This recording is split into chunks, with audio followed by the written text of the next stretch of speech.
Olá, tudo bem com vocês? Eu sou o André Souza e venho apresentar no vídeo de hoje uma coletânea com os 3 casos especiais mais assistidos e curtidos do canal. São relatos muito assustadores, emocionantes, envolventes e completamente verídicos. Não se esqueça de deixar o seu like e se inscrever no canal. Venha fazer parte da nossa família. Um forte abraço a todos.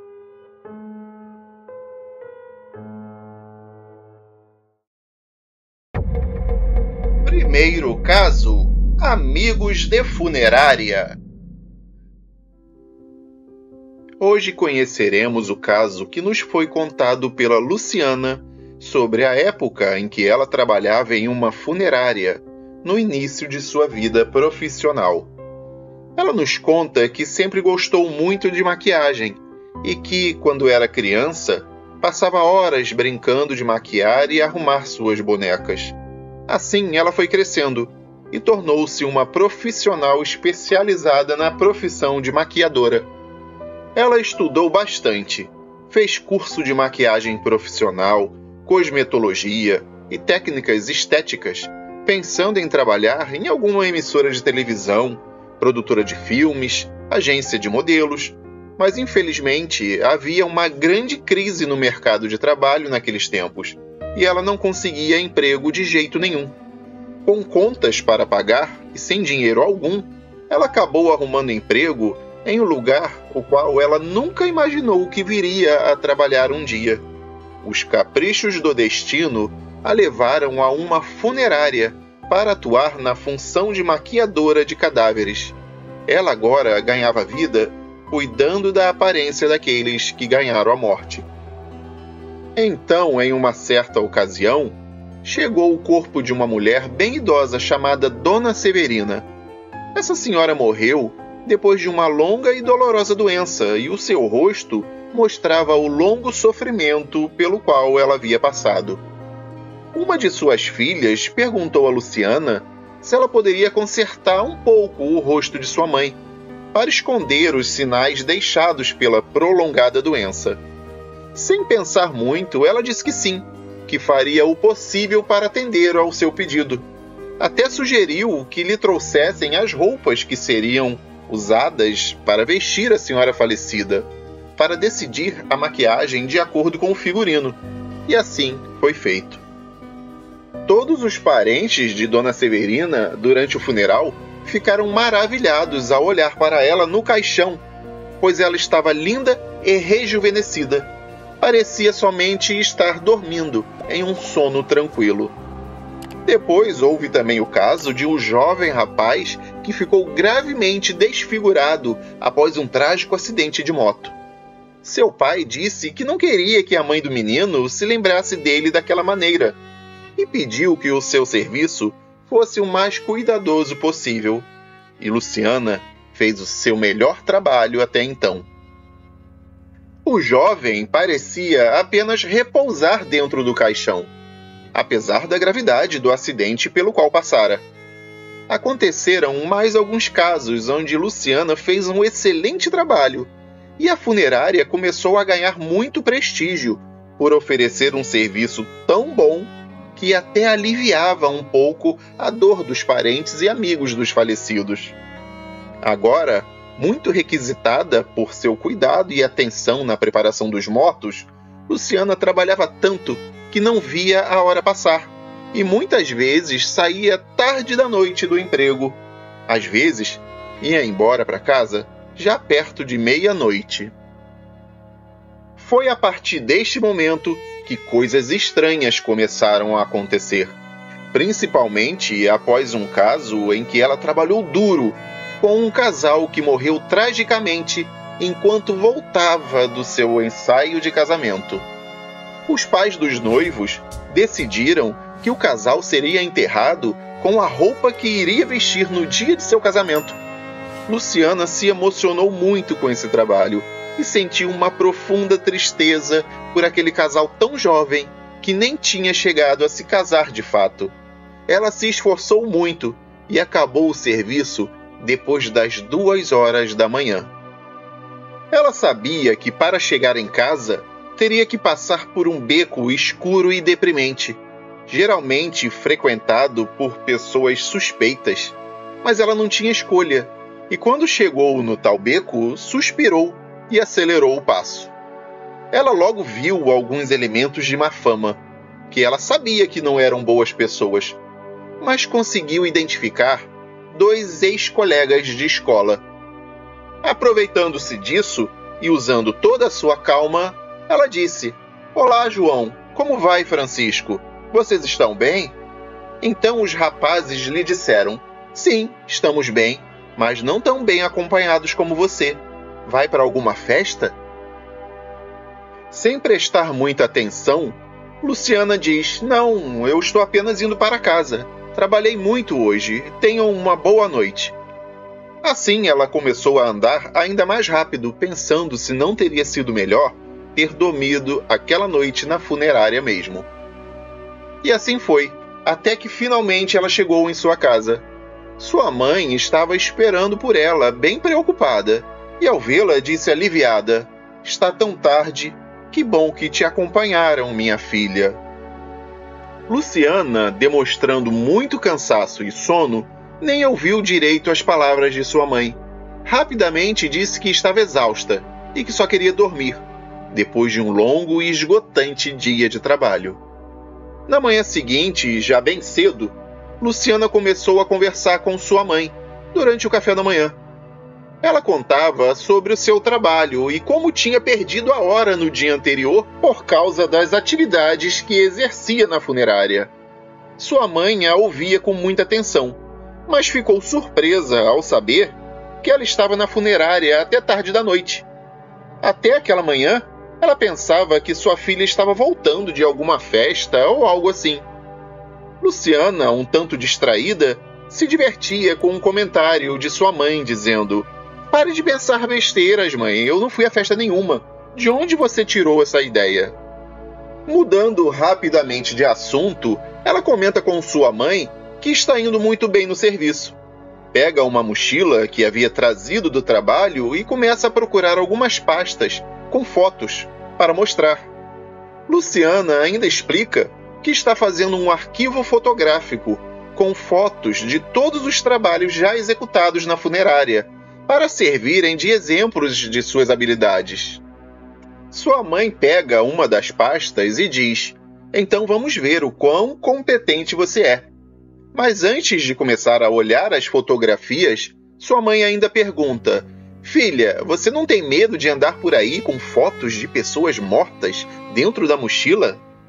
E assim começa a folhear o álbum com as fotos. E de repente, com uma expressão de medo, exclama: "Filha, essa é uma piada de muito mau gosto. Você quer que eu acredite que essas pessoas estão mortas?" Luciana fica séria e diz: "Mãe, é verdade. Esses são os meus trabalhos. São os mortos que eu maquiei para que fossem sepultados com um mínimo de dignidade e boa aparência. Não são muitos, são apenas 16. Há inclusive as fotos de um casal que morreu logo após o ensaio de casamento em um acidente.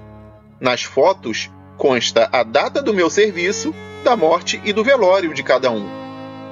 Ela aponta para as fotos da noiva e do noivo e diz: "Estes foram os 2 que me fizeram trabalhar até tarde ontem.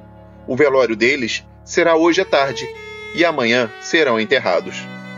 Foi neste momento que a mãe de Luciana disse: "Minha filha, todas essas pessoas, e até mesmo esse casal de noivos, estavam com você ontem à noite, quando você chegou em casa, te acompanhando." Luciana ficou completamente pálida e, sem saber o que pensar, começou a arrumar suas coisas e se preparar para ir trabalhar, pensando ainda nas palavras de sua mãe. Em seus pensamentos, lembrou do comentário que fizeram os jovens João e Francisco, enquanto ela passava pelo perigoso beco na madrugada anterior. Passando pelo mesmo lugar, só que agora de manhã, indo trabalhar, encontrou novamente os mesmos 2 ex-colegas de escola. Aproximou-se deles e pediu-lhes que olhassem as mesmas fotos que tinha apresentado a sua mãe, para perguntar-lhes se já tinham visto aquelas pessoas antes. Os dois ficaram com medo de responder, achando que poderia se tratar de algum assunto policial. Luciana teve que garantir que não trabalhava para a polícia, para que eles aceitassem examinar as fotografias. Luciana então abre o álbum e mostra as fotos. Assim que começam a observar os retratos, João logo diz: "Ah, Luciana, por favor, você deve conhecer essas pessoas muito melhor do que eu e o Francisco poderíamos conhecer. Eles estavam acompanhando você ontem à noite, quando passou aqui. Estavam todos elegantes e bem arrumados. Só achamos um pouco estranho que até um casal de noivos prontos para casar estivesse andando com você por aí." "Vocês acreditariam em mim se eu dissesse que já estavam todos mortos?" disse Luciana. E assim Francisco respondeu: "Sua piada foi muito engraçada, mas nós não estamos com medo, se é isso que você queria provocar na gente." Desse modo, os dois começaram a rir e a zombar dela. Luciana os interrompe e diz que se não acreditam nela, eles podem ir até a funerária para comprovar o que havia dito. E realmente, os dois resolvem pagar para ver. Vão até lá, caminhando com Luciana, e assim que chegam ao local, podem contemplar os respectivos caixões com os noivos, que ainda não haviam sido levados ao velório. Os dois rapazes, pasmos, observam que eram exatamente as mesmas pessoas.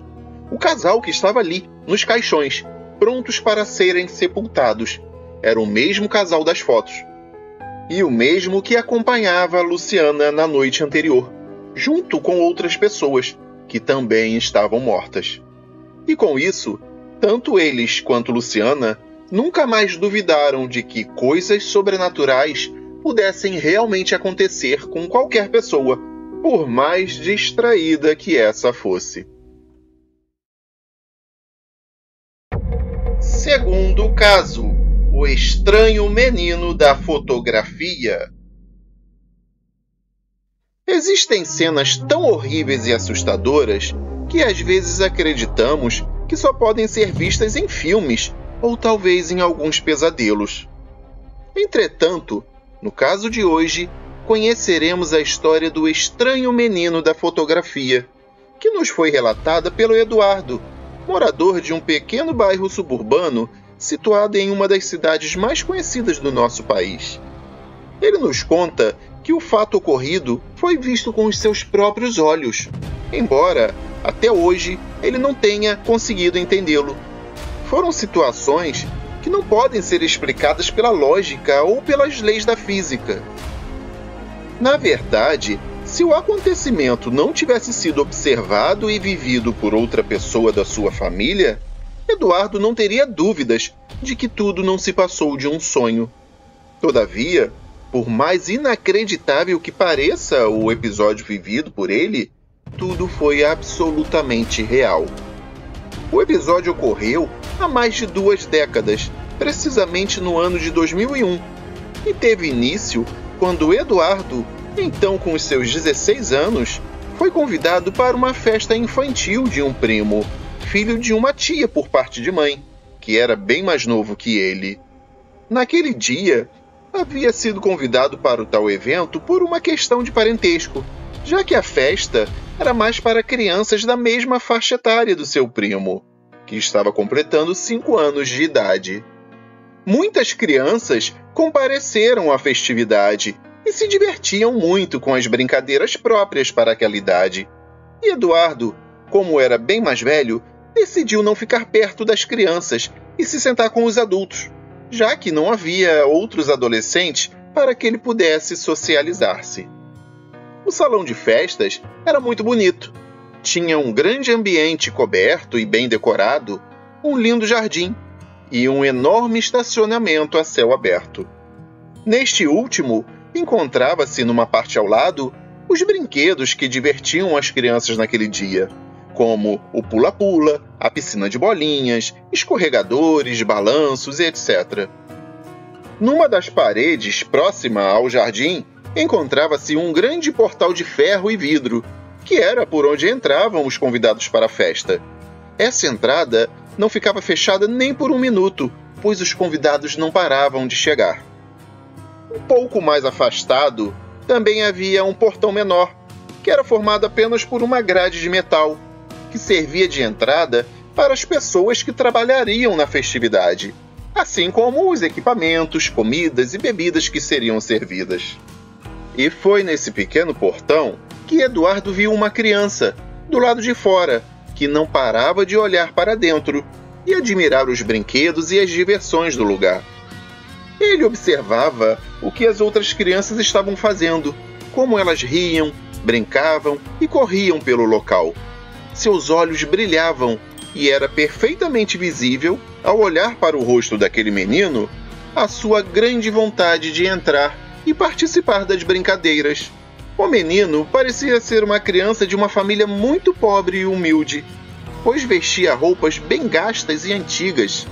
Era uma vestimenta até estranha, pois parecia com as roupas que as crianças usavam há décadas atrás, e não com as roupas da época em que a festa ocorreu. Na opinião de Eduardo, era muito triste e comovente ver a criança ali sozinha, do lado de fora, enquanto a pobre coitada via e ouvia a alegria de todos os convidados. Ele então resolveu perguntar à sua tia, a mãe do aniversariante, se poderia convidá-lo para entrar e brincar também. Ela, que ainda não tinha visto o garoto por estar muito ocupada com a organização da festa, imediatamente disse que sim, que poderia convidá-lo para participar.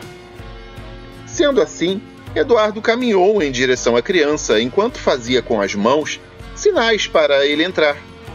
O menino era muito tímido e se escondeu atrás da parede, ao lado da porta, enquanto Eduardo continuava se aproximando. Ele apenas colocava a cabeça para fora da parede e se escondia novamente. Quando Eduardo chegou ao pequeno portão, o garoto havia desaparecido, e ele achou que o tinha perdido de vista, já que ele não se encontrava mais em lugar nenhum. Chegou à conclusão que talvez a criança fosse muito tímida e que tinha ido embora. O nosso relator deste caso voltou e sentou-se novamente no seu lugar. A festa, é claro, continuou seu curso naturalmente, e o menino não foi mais visto. Dias depois, na semana seguinte, Eduardo foi visitar a sua tia, a mesma que tinha dado a festa. Eles moravam muito perto e era comum visitar seus primos e tios com frequência. Sua tia aproveitou a sua visita e lhe pediu para ir pegar as fotos da festa, que ela havia enviado para serem reveladas. Vale lembrar que naquela época as fotos ainda eram tiradas com câmeras com rolo de filme e era necessário entregar as fotos numa loja para que fossem reveladas. Isso demorava alguns dias e depois desse tempo era preciso ir buscá-las. Esse sempre era um momento especial e emocionante, porque você mal podia esperar para ver o resultado das revelações. Assim que Eduardo pegou o envelope com as fotos, correu para a casa de sua tia para matar a curiosidade e ver se as fotos estavam boas ou se por acaso tinham ficado ruins. Chegando lá, antes mesmo de entregar o pacote para sua tia, o abriu e começou a olhar para as fotografias o mais rapidamente possível. Tamanha era sua curiosidade e ansiedade. Estava achando todas ótimas, até que em uma delas notou um detalhe que chamou muito a sua atenção. Nela, todas as crianças foram acomodadas em volta da mesa do bolo, na hora de cantar os parabéns. E bem no canto, um pouco mais à frente e olhando com seriedade para a câmera, estava aquele menino que ele havia convidado para participar, mas que tinha sumido, sem deixar nenhum vestígio. E ele achou aquilo muito estranho, pois tinha certeza de que aquela criança não tinha entrado nas dependências do salão onde se realizou a festa.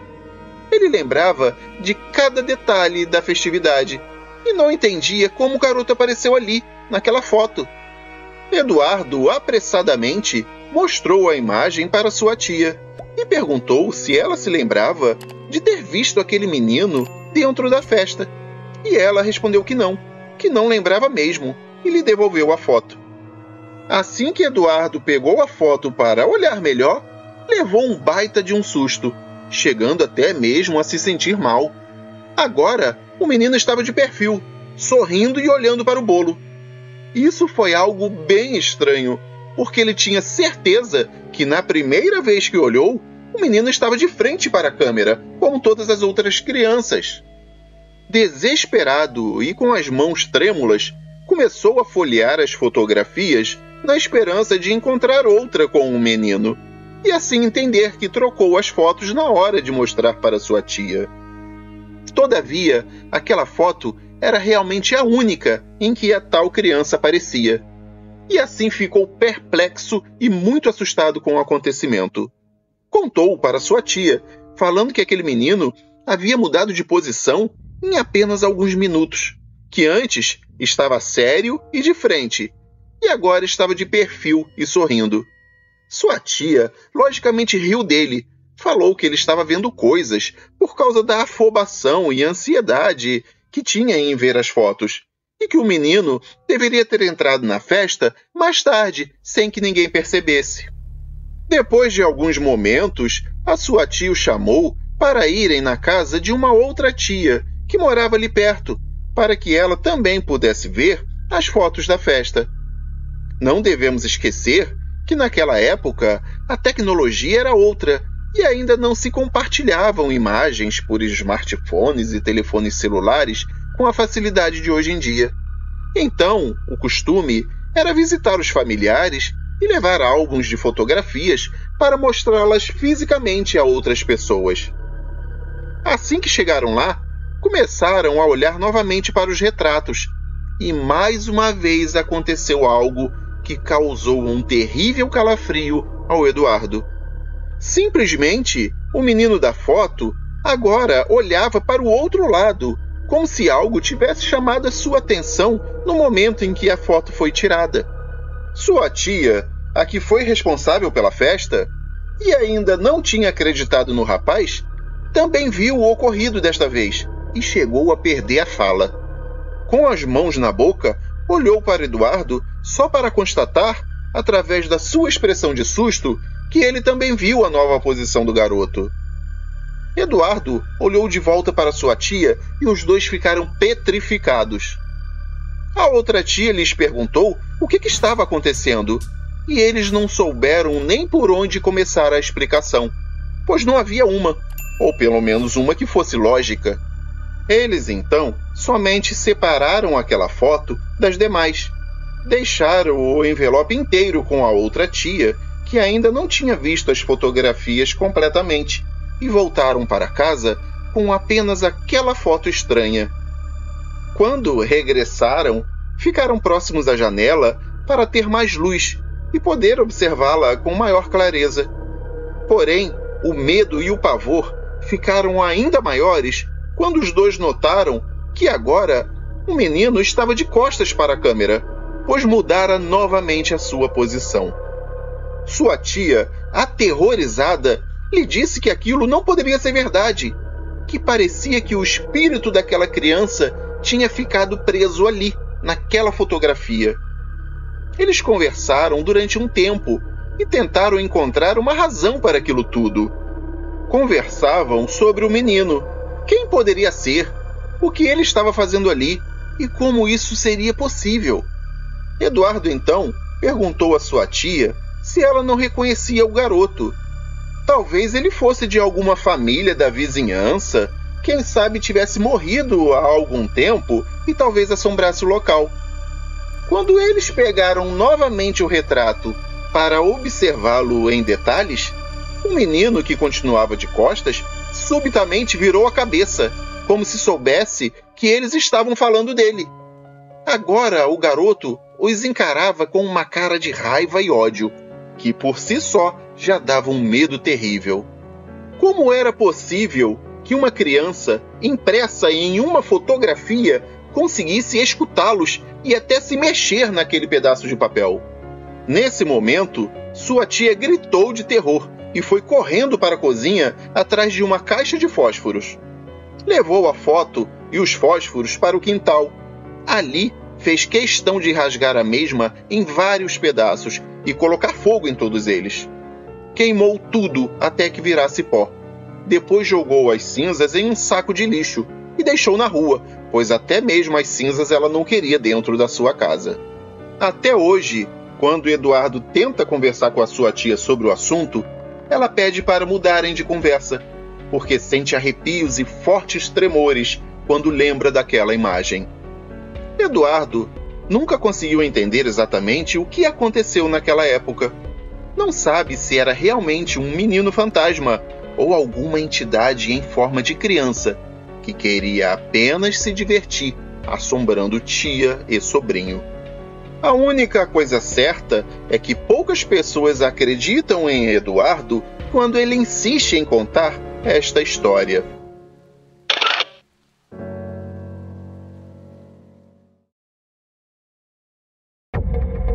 Terceiro caso: o taxista e a promessa. Hoje falaremos sobre um misterioso e sinistro caso que até os dias de hoje é discutido com grande tremor e medo. Tudo aconteceu em uma noite fria e solitária, no início do mês de setembro, há muito tempo atrás, em uma pequena cidade do interior do nosso país. Essa situação verdadeiramente aterrorizante aconteceu com um simples, porém decente e correto motorista de táxi, que jamais havia passado por uma coisa tão absurda em sua vida. Aconteceu que o Sr. Machado estava dirigindo seu táxi para a região norte do município, pensando em ir para casa para descansar, já que naquela noite fazia horas que não conseguia um único passageiro, nem para uma pequena corrida. E assim foi, passando pela avenida principal da cidade, dirigindo devagar, pois tinha medo que o sono lhe provocasse um acidente. Em um certo ponto, próximo a um grande cemitério, que embora fosse antigo e tradicional, era extremamente mal cuidado e desvalorizado, sentiu um leve calafrio, o que imediatamente fez seu coração gelar. Olhando para a margem direita da estrada, percebeu uma presença estranha que o fez parar no mesmo instante.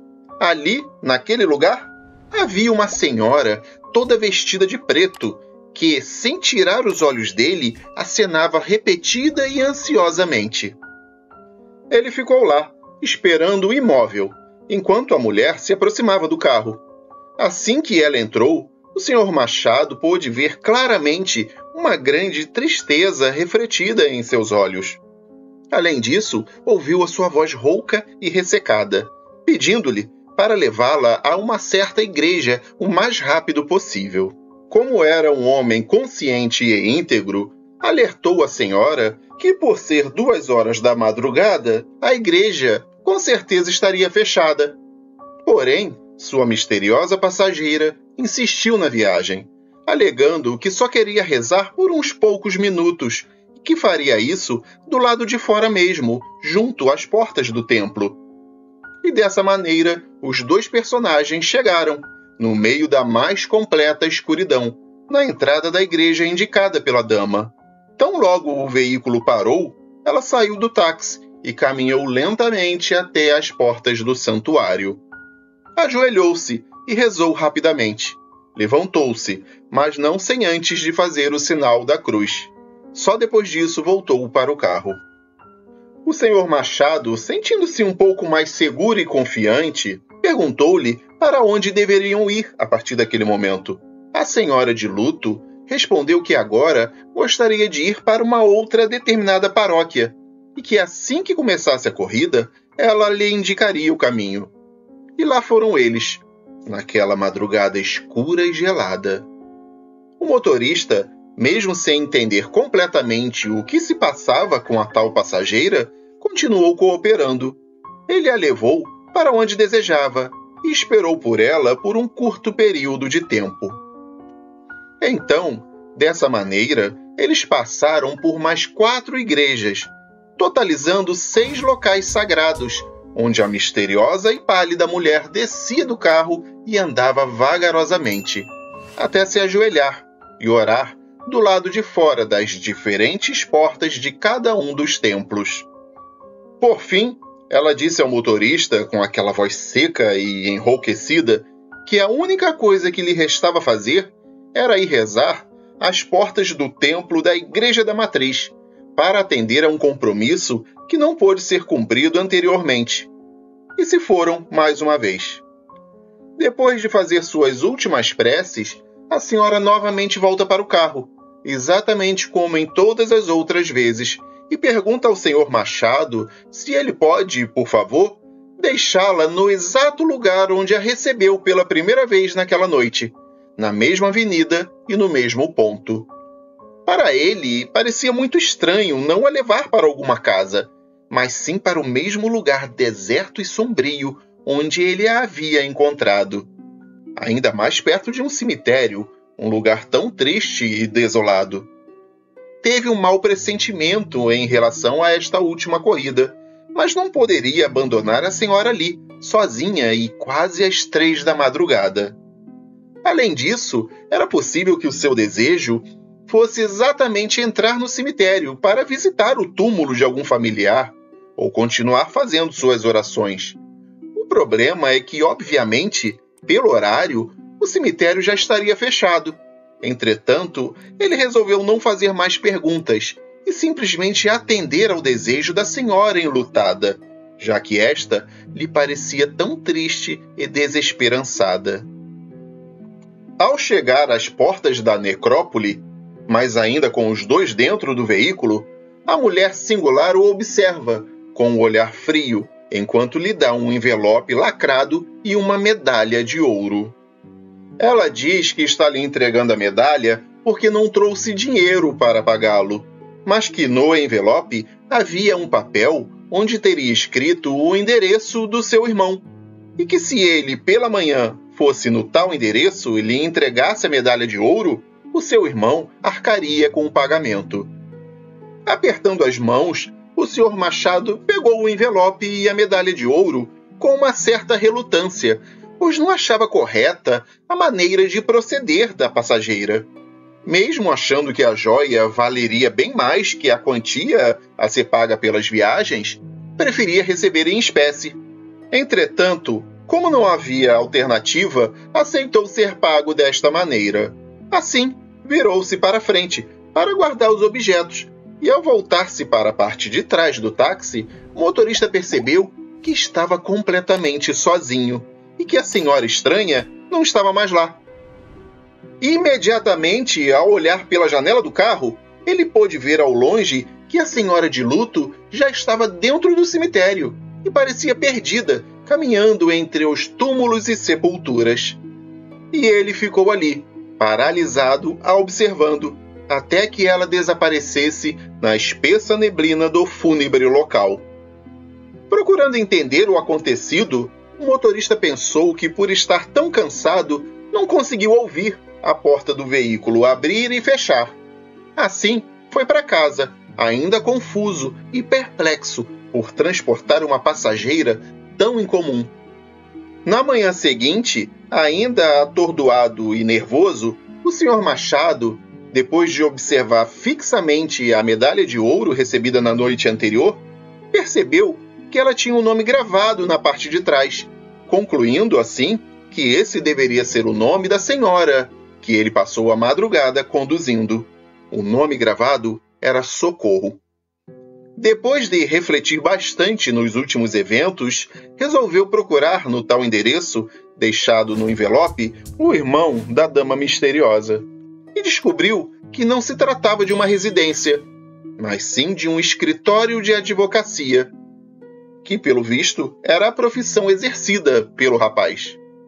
Assim, ele entra, encontra o referido irmão e conta-lhe sobre todo o ocorrido da última noite.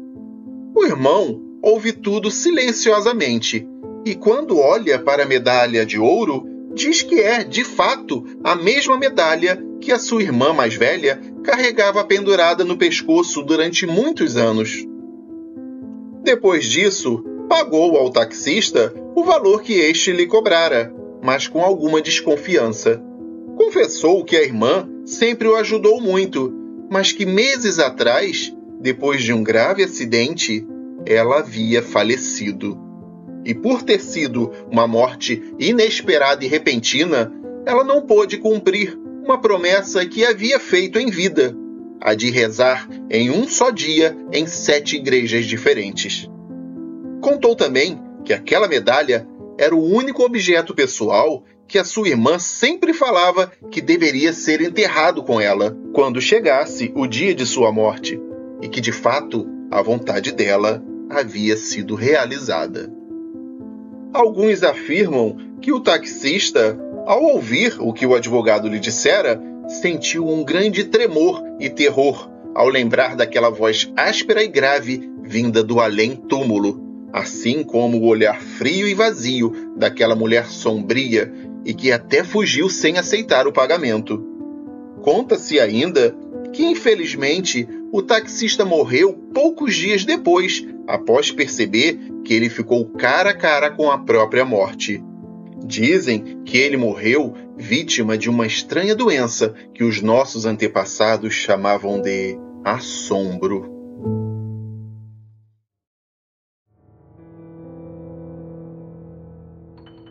E esse foi o vídeo de hoje, com os 3 casos especiais mais assistidos e curtidos do canal. Qual deles é o seu preferido? Deixe a resposta aqui embaixo, nos comentários, assim como suas sugestões, opiniões ou críticas, pois esse canal foi feito para você. Não se esqueça de se inscrever e deixar o seu super like no vídeo. Muito obrigado por estar aqui. Eu sou o André Souza e me despeço com um forte abraço. Até o próximo caso para ouvir no escuro.